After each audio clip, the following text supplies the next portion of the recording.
ഇപ്പോൾ വരുന്ന ഒരു പ്രധാന റിപ്പോർട്ടിലേക്ക്. തിരുവനന്തപുരം മെഡിക്കൽ കോളേജ് സൂപ്രണ്ട് രാജിവെച്ചു. ഡോക്ടർ BS സുനിൽകുമാർ പ്രിൻസിപ്പലിന് രാജിക്കത്ത് കൈമാറി.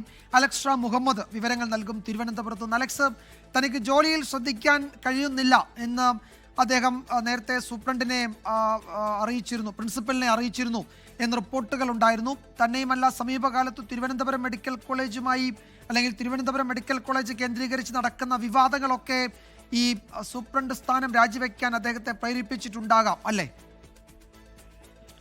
വിജയകുമാർ, നിസ്സംശയം പറയാം. അതായത് വലിയ പ്രതിരോധത്തിലും സമ്മർദ്ദത്തിലുമായിരുന്നു Thiruvananthapuram medical college superintendent doctor BS Sunilkumar. പക്ഷെ അദ്ദേഹം ന്യൂറോ സർജനാണ്. അദ്ദേഹം പറയുന്ന അദ്ദേഹത്തിന് തന്റെ പ്രവൃത്തിയിൽ, തന്റെ ജോലിയിൽ വ്യാപൃതനാകാൻ സാധിക്കുന്നില്ല, അത് ജോലി ചെയ്യാൻ സാധിക്കുന്നില്ല എന്നുള്ളതാണ്. അതായത് അധികഭാരം, ഈ സൂപ്രണ്ടിന്റെ അധികഭാരം തന്റെ തലയിൽ ഉള്ളതുകൊണ്ട് തന്നെ ഇതിൽ ജോലിയിൽ വ്യാപൃതനാകാൻ സാധിക്കുന്നില്ല എന്ന പരാതിയാണ് അദ്ദേഹം പൊതുവിൽ പറയുന്നത്. പക്ഷെ പ്രധാനപ്പെട്ട കാര്യങ്ങൾ, തിരുവനന്തപുരം മെഡിക്കൽ കോളേജിനെ സംബന്ധിച്ച് ഉപകരണ പ്രതിസന്ധിയുണ്ട്. അതിനെ തുടർന്ന് ശസ്ത്രക്രിയകൾ മുടങ്ങുന്ന സംഭവം നേരത്തെ ഉണ്ടായിട്ടുണ്ട്. യൂറോളജി വിഭാഗം മേധാവി ഡോക്ടർ ഹാരിസ് ചിറക്കൽ ഇതിനെതിരെ ഫേസ്ബുക്കിൽ പോസ്റ്റ് ഇട്ടതും അത് വലിയ രീതിയിൽ ചർച്ച ചെയ്യപ്പെട്ടതും കണ്ടതാണ്. ഇതിൽ പ്രതിസ്ഥാനത്ത് നിന്ന ആളുകളിൽ ഒരാൾ തിരുവനന്തപുരം മെഡിക്കൽ കോളേജ് സൂപ്രണ്ട് കൂടിയായിരുന്നു. ഇപ്പോഴത്തെ കഴിഞ്ഞ ദിവസം മന്ത്രി തന്നെ നിയമസഭയിൽ വ്യക്തമാക്കിയ ഒരു കാര്യമുണ്ട്. അതായത് രോഗികളിൽ നിന്ന് പണപ്പിരിവ് നടത്തി ശസ്ത്രക്രിയ നടത്തേണ്ടതില്ല എന്ന് പറഞ്ഞതിനെ തുടർന്ന് യൂറോളജി വിഭാഗത്തിലെ തന്നെ പല ശസ്ത്രക്രിയകളും മുടങ്ങുന്ന സാഹചര്യമുണ്ട്. വീണ്ടും ഒരു പ്രതിരോധത്തിലേക്ക് നീങ്ങും എന്നുള്ളത് മുന്നിൽ കണ്ടുവേണം അദ്ദേഹത്തിന്റെ രാജി എന്ന് വേണം കണക്കാക്കാൻ, എന്ന് വേണം മനസ്സിലാക്കാൻ. ഈ ഡോക്ടർ ഹാരിസ് ചിറക്കലിനെതിരെ ഈ സൂപ്രണ്ട് പ്രിൻസിപ്പൽ നടത്തിയ വാർത്താ സമ്മേളനവും വലിയ വിവാദമായിരുന്നു.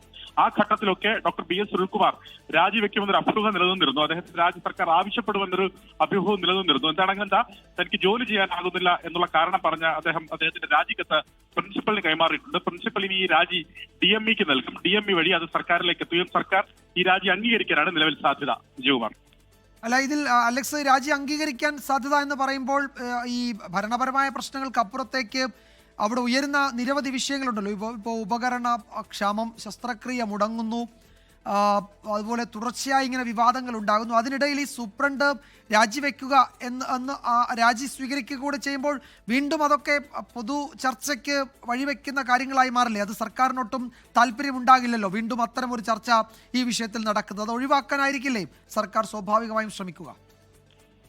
ഉടനെ തന്നെ മറ്റൊരാളെ സൂപ്രണ്ട് സ്ഥാനത്തേക്ക് നിയോഗിക്കുക എന്നുള്ളതായിരിക്കും സർക്കാർ ആലോചിക്കുന്നത്. നേരത്തെ ഡോക്ടർ BS സുനിൽകുമാറിന് മുമ്പ് ഡോക്ടർ നിസാറുദ്ദീൻ ആയിരുന്നു മെഡിക്കൽ കോളേജിൽ പ്രിൻസിപ്പലായി ഉണ്ടായിരുന്നത്. നിസാറുദ്ദീനും സമാനമായി തന്നെ അദ്ദേഹമായി തന്നെ രാജിവെക്കുകയായിരുന്നു എന്നാണ് മനസ്സിലാക്കുന്നത്. അതായത് ഈ അമിതമായ സമ്മർദ്ദം ഉയർന്നു വരുന്ന ഒരു പശ്ചാത്തലത്തിൽ അദ്ദേഹം രാജിവെക്കുകയായിരുന്നു എന്നാണ് മനസ്സിലാക്കുന്നത്. ഒരുപക്ഷെ നിസാറുദ്ദീന്റെ പേര് വീണ്ടും ഈ സൂപ്രണ്ട് സ്ഥാനത്തേക്ക് ഉയർന്ന് കേൾക്കുന്നുണ്ട്.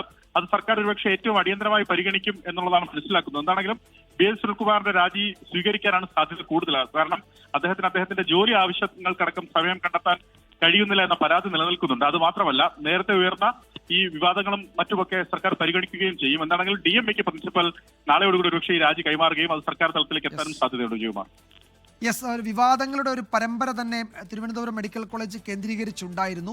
അതിനിടെയാണ് ഇപ്പോൾ സൂപ്രണ്ടിന്റെ രാജി. തനിക്ക് ജോലിയിൽ ശ്രദ്ധിക്കാൻ കഴിയുന്നില്ല എന്നാണ് ഡോക്ടർ BS സുനിൽകുമാർ പ്രിൻസിപ്പലിന് നൽകിയ രാജിക്കത്തിൽ പറയുന്നത്. അത് സർക്കാർ രാജി സ്വീകരിച്ച ഉടൻ പകരം ക്രമീകരണം ഏർപ്പെടുത്തും എന്നാണ് ഞങ്ങളുടെ തിരുവനന്തപുരം ബ്യൂറോ റിപ്പോർട്ട് ചെയ്യുന്ന അലക്സ് മുഹമ്മദാണ് വിവരങ്ങൾ നൽകിയത്. ലോകത്തെവിടെയായാലും ഏത് സമയത്തും 24 വാർത്തകളും ഓഗ്മെന്റഡ് റിയാലിറ്റി പാക്കേജുകളും എക്സ്പ്ലെയിനറുകളും വിശദമായി കാണാൻ ഞങ്ങളുടെ YouTube ചാനൽ നിങ്ങൾക്ക് സബ്സ്ക്രൈബ് ചെയ്യാം.